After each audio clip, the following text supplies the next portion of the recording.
오늘도 경희대학교 이태광 교수 나오셨어요. 어서 오십시오. 네, 안녕하십니까. 이태광입니다. 오늘은 또 특별히 함께 이야기 나눌 특별 손님으로 영화평론가이시죠. 강남대학교 강유정 교수를 모셨습니다. 강 교수님 어서 오십시오. 네, 안녕하세요. 네, 강유정 교수 모셨으니까 아마 무슨 얘기할지 다 알 거예요. 영화 얘기할 건데 영화 중에서는 마블의 그 어벤져스 엔드게임 엊그제 개봉한 거. 네.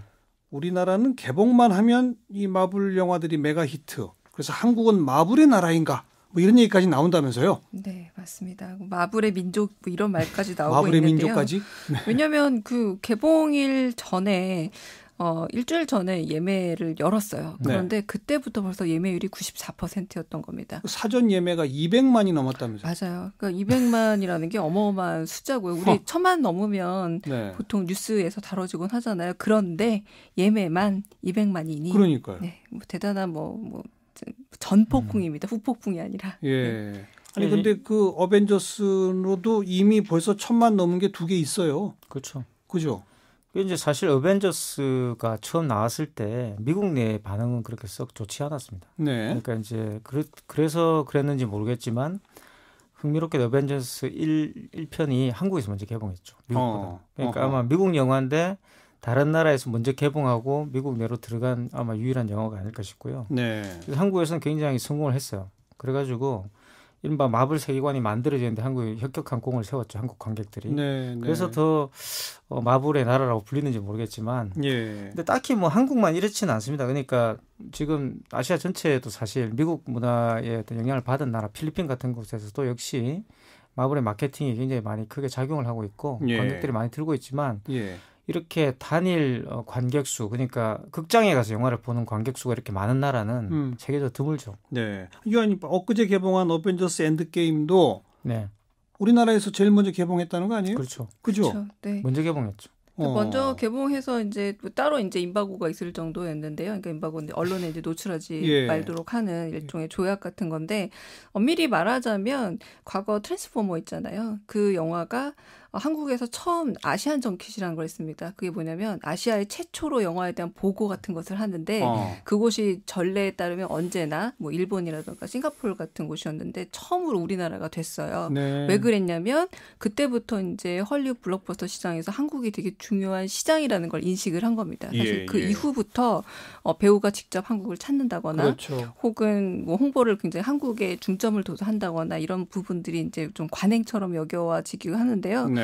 또 사실 미국에서만 아이언맨이라던가 뭐 어벤져스가 처음에 별 반응 없었던 게 아니라 우리나라도 아이언맨만 처음에는 마블 영화 중에 거의 흥행에 성공을 했었습니다. 이를테면 뭐 토르라던가 캡틴 아메리카라던가 이런 영화들은 개봉하는 족족 오히려 별로 성공을 못했었거든요. 그랬어요? 근데 오히려 이제 아이언맨이라는 아주 잘 알려진 친구가 이제 소개하듯이 한 명 한 명 소개하는 영화가 됐고 어벤져스를 통해서 아이언맨과 이런 연관이 있겠구나 해서 이런 연루가 좀 퍼지면서 그러니까 일테면 학생들이 학습을 하듯이 그 마블의 세계관을 하나 둘씩 학습을 해서 지금의 이제 마지막 편까지 이른 게 아닌가라는 생각이 듭니다. 예. 지금까지 마블 영화가 우리나라에서 개봉된 게 모두 22편이라는데 네, 맞습니다. 네. 전 이렇게 많았나 싶긴 한데 두 분은 이 22편 다 보셨어요 혹시? 저는 다 본 것 같네요. 저도 직업상 다 아니 강유정 교수야 영화 평론가니까 다 보셨다는데 이태광 교수가 이런 영화를 그렇게 좋아해요? 제가 참 희한한데요. 프랑스 영화도 좋아하지만 이런 영화도 또 좋아합니다. 그러니까 가장 미국적 영화가 아닌가 싶어요. 마블이. 그러니까 제 개인적으로는 한 60년대의 정신이 있다고 한다면 사실 마블은 이제 마블과 이제 쌍벽을 이루는 게 DC가 있죠. DC라는 다른 회사가 있는데 마블이 사실은 이제 이 카툰 캐릭터입니다. 사실 만화 캐릭터를 실사로 이제 만든 회사였고 많은 사람들이 처음에 그걸 만들 때 다 이렇게 그게 과연 성공할까라고 생각했다. 물론 이제 그 전에 뭐 슈퍼맨이라든가 배트맨이라든가 이런 것도 DC들이 만들긴 만들었지만 이렇게 이 만화에서 구현되었던 그런 세계관 자체를 실사로 찍겠다라는 그런 발상들을 마블이 처음 한 것이죠. 그래서 이제 성공할 것인가 많은 사람들이 우려를 했지만 대단히 이제 성공적으로 이걸 이끌어냈다고 생각할 수 있고 이번에 엊그저께 개봉한 그 어벤져스 4 같은 경우도 사실 그게 이제 완성된 어떤 세계를 보여주는 굉장히 진력한 그런 작품이라고 볼 수가 있는데요. 그래서 제가 생각할 때 이게 일종의 지금의 미국 미국이 가지고 있는 어떤 그런 리버럴 문화로 부를 수 있는 60년대 만들어졌던 거기에 대한 노스탈지아도 굉장히 이 영화에 구현되어 있다는 생각이 듭니다. 왜냐하면 이 영화를 보러 가는 많은 관객들이 그 당시에 그런 만화책들을 보면서 성장했던 세대들이 많이 있거든요. 그래요? 네. 그렇게 나이 든 세대들이 다 몰려갑니까? 그러니까 이제 그 계층을 초월해 있는 거죠. 새로운 또 관객들을 발굴하기도 하고 물론 이제 이거는 마블만의 젊은 세대도 보고 나이 든 세대도 같이 본다. 그렇죠. 그런 이야기가 처음 나온 게 바로 이제 배트맨이었죠. 배트맨 같은 경우도 그런 식으로 처음에 만들어졌을 때 컬트 영화적으로 이제 많은 사람들이 관객들 수용했는데 사실 그게 또 대중적으로 상당히 인기를 끌었어요. 그러니까 배트맨이. 그래서 이제 이런 어떤 슈퍼히어로물을 실사로 찍는 그런 트렌드가 생기게 됐지만 물론 슈퍼맨도 있었지만 슈퍼맨은 사실 뭐 그런 식의 어떤 만화적인 요소보다는 아무래도 좀 신기한 어떤 그런 걸 바라보는 기술이나 이런 걸 보여주는 그런 쪽에 가까웠다고 한다면 그 캐릭터를 만들어내는 것들은 아마 마블 때부터 시작된 거 아닌가 하는 생각이 들어요.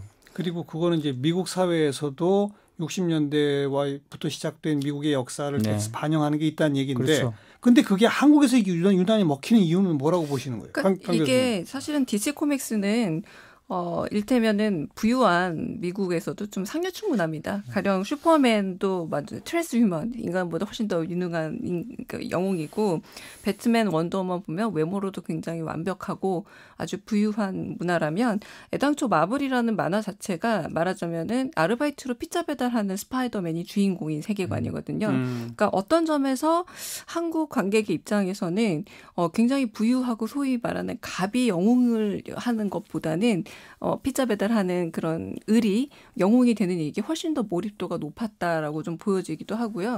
한편으로는 그 판타지 영화가 한국에서 잘 안 됩니다. 무슨 말이냐면 해리포터가 거의 잘 안 된 나라 중에 하나가 한국이에요. 그리고 또 의외로 해리포터 때문에 성장한 키덜트 영화들, 뭐 메이즈 러너나 헝거 게임 같은 그런 판타지 영화들이 한국에서는 생각보다 그냥 그랬거든요.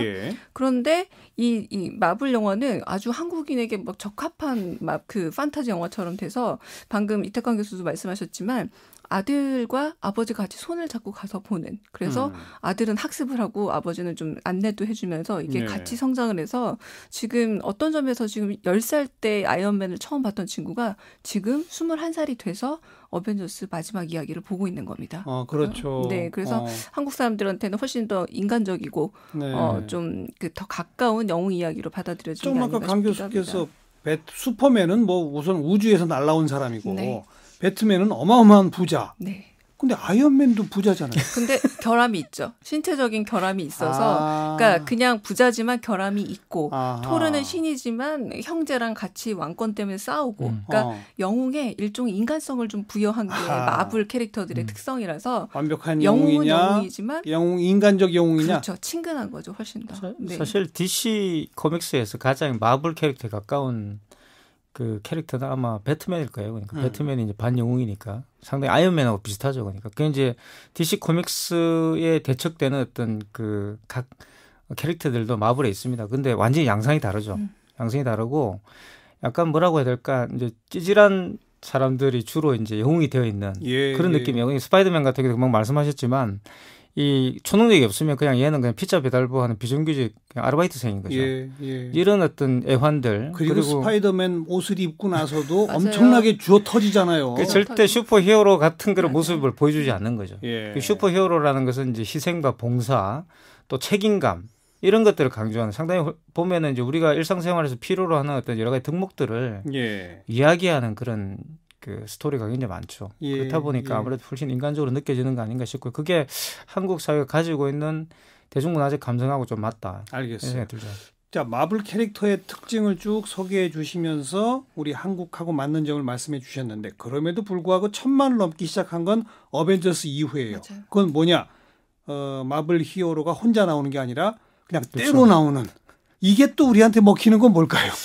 그래서 또 관객들이 그런 표현도 해요. 뭐 일단은 뭐 좋게 말하자면 아이언맨은 유머가 있어서 좋다 이런 표현도 하거든요. 뭐 슈퍼맨이 농담 안 하잖아요. 그리고 배트맨은 언제나 인상 쓰고 다니거든요. 근데 농담을 하는 세계관도 있지만 한국 영화 관객들의 성향하고도 좀 연결이 되는데 가장 솔직하게 얘기하는 게 뭐냐면 같은 돈 주고 만약에 화려한 시각적 효과를 노린다면 어벤져스만한 영화가 없다라는 평가입니다. 그러니까 1년에 여럿 나오고 그렇죠. 1년에 만약 한 편 혹은 2년에 한 한 편 이렇게 돈을 투자해서 예. 아주 화려하게 하이 테크놀로지 영화를 하나 본다면 예. 어벤져스를 보겠다. 가성비. 그렇죠. 가성비를 따졌을 때에도 아마 댓글 중에도 그런 반응들 아주 그냥 그 좀 얕은 수준에서 얘기할 예. 수 있는 뭐 그런 반응이고 좀 높게 얘기하면 뭐 유머를 좋아한다 이런 것도 있겠지만 이런 부분도 좀 적잖이 한국 영화로서는 어떤 점에서 헐리우드의 기술력이나 자본력을 따라가는 데가 애당초 좀 불가능하잖아요. 그렇죠. 그런 점에서 가장 우리가 못 만드는 영화인데 그렇죠. 가장 완벽한 수준의 상품을 구매한다는 것도 분명히 포함이 좀 되어 있습니다. 네. 미국에서도 전 세계에서도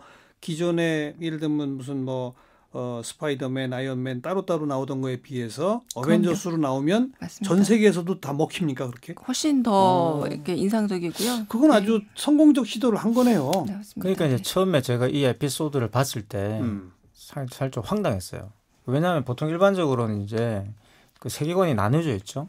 아이언맨이 나오는 건 지구고 또 그 가디언 오브 갤럭시가 나오는 것은 은하계고 뭐 이렇게 나와야 되는데 이걸 한꺼번에 합쳐서 어떤 일이 벌어질까라고 이제 심지어 토론은 신입니다. 그러니까. 예. 반신인데 예. 물론 완전한 신은 아니지만 예.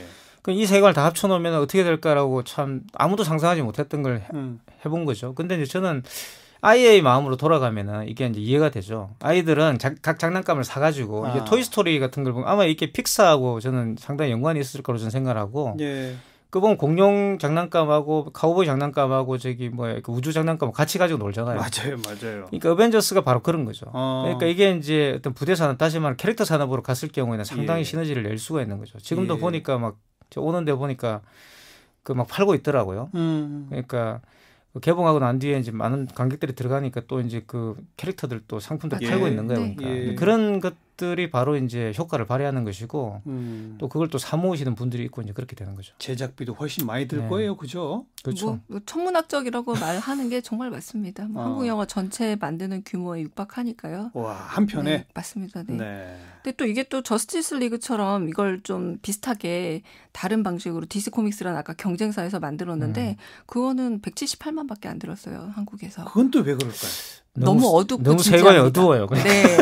네, 너무 진지하고 모든 사람들이 이 세계를 구해야 한다고 어깨에 힘을 주고 나오는데 한국의 아마 극한 직업이 성공한 것도 조금 예시가 될 것 같은데요. 한국 관객들은 특히 조금 가볍게 하지만 좀 진지하지만 가벼운 이런 이야기들 좀 선호하는 코믹 요소가 들어있는 정통파 뭐 이런 거. 맞습니다. 사실 너무 멋있죠. DC 코믹스의 한 캐릭터 하나들은 다 멋있고 원더우먼이나 뭐 배트맨 다 완벽한 존재들이잖아요. 슈퍼맨 같은 경우도 그렇고.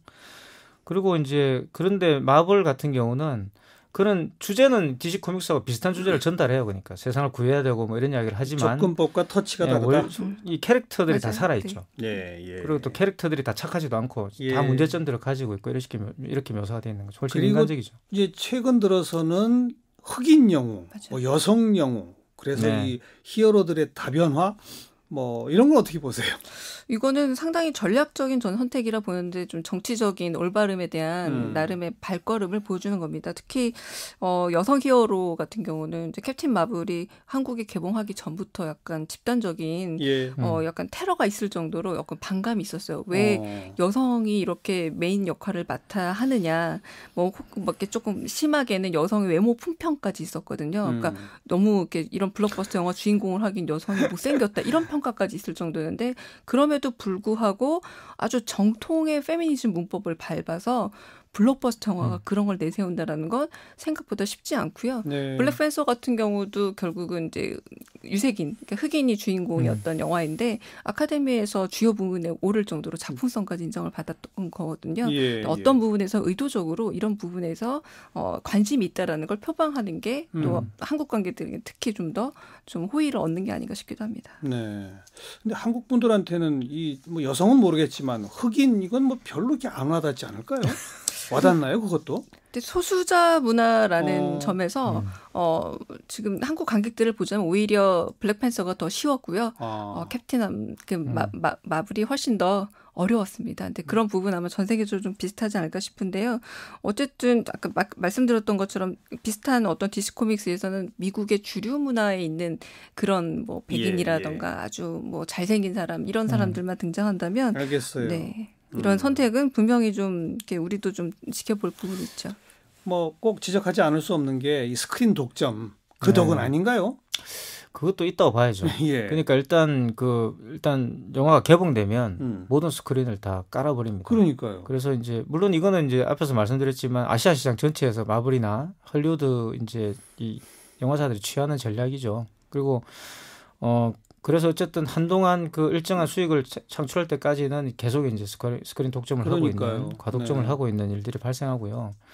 근데 이게 뭐 꼭 이제 헐리우드만 그런 게 아니라 우리나라 지금 대형 기획사들도 대부분 그렇게 하고 있기 때문에 특히 우리나라 이 대기업이 제작한 영화 대기업 영화사들이 대부분 그렇게 하고 있죠. 그래서 알겠어요. 그건 뭐 이 마블과 한국에 대한 이야기와 좀 별개로 따져야 할 문제니까 그냥 맞습니다. 그 정도 지적을 하고 그나저나 어벤져스 엔드게임이 이제 정말 끝입니까? 또 안 만들어요? 아마 이 세계관은 끝날 것 같고요. 아마 다르게 돌아올 지금 저는 아마 다르게 올 것 같아요. 네, 실마리를 남겨놓긴 했습니다. 네, 다른 세계관으로 또 한번 올 거라고 기대하고 있고요. 아마 포기하지 않을 것 같아요. 말씀 못 드리겠어요. 네. 보시면 압니다. 네. 이 정도 인기를 누리고 제작비 대비해서 성과를 얻는데 안 만들 영화사가 어디 있습니까? 그렇습니다. 맞습니다. 네. 그죠? 근데 이제 일단 지금 1기 어벤져스는 끝났다고 보시면 되고요. 엔드게임이니까. 그리고 이제 그게 왜 엔드게임인지 영화를 보시면 아실 것 같고. 네. 그리고 이제 새로운 영화가 시작되지 않을까 싶은데 새로운 시리즈가 2기 전혀 어벤져스 다르게 시작될 것 같다. 팀원들이 좀 바뀌고. 네. 그리고 그거는 아마 지금 말씀하셨던 그 헐리우드의 새로운 어떤 세계관을 반영할 거다라는 생각이 좀 듭니다.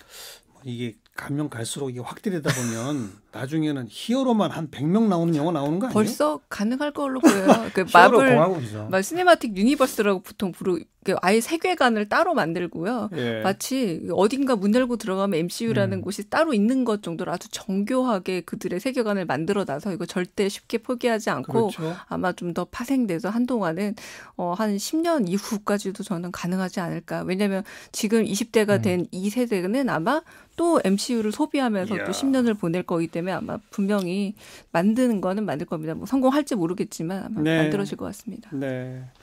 한국은 과연 마블의 나라인가? 왜 이렇게 인기가 있나? 좀 이야기를 들어봤습니다. 이태광 교수 그리고 강유정 교수 두 분 고맙습니다. 네, 감사합니다.